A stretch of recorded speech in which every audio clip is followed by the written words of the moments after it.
On the point of the digital sovereignty, I sometimes think about, my mother's country of Guyana.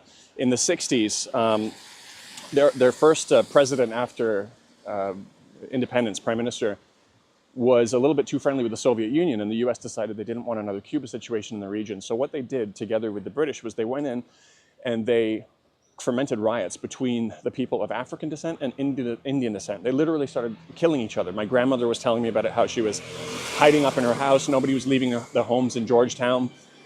And obviously it wasn't an internet issue then, but it was a media issue. Media played a role in how they got these two groups to fight against each other. And they used it as an excuse to suspend Parliament, overthrow the government, and obviously send somebody in who was a little bit more in line with the West. But that racism that stemmed from that, from those riots and from those killings, still has implications up until today. And I often think if Guyana at that time had digital sovereignty, or whatever it would be called at that point, media sovereignty, could they have prevented that from happening? Would Guyana be in a better place today than it is now? And would there be less ethnic tensions between the two groups in Guyana? Of course, it's getting better, but there's still some of it there. You sure they're painting here?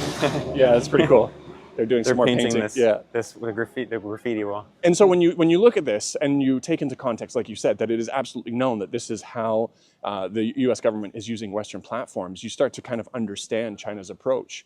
Of course. Yeah, I mean, if the exact same thing was happening in reverse, and as much money was being spent on by a foreign government by doing the same thing to the U.S., you would see a huge crackdown on freedoms in the U.S. as well. Well, and this is exactly what they're claiming, that the U.S. government is falsely claiming about TikTok without any evidence, Right. and they're banning it. That's their response. So they're validating this line of thinking already by their action.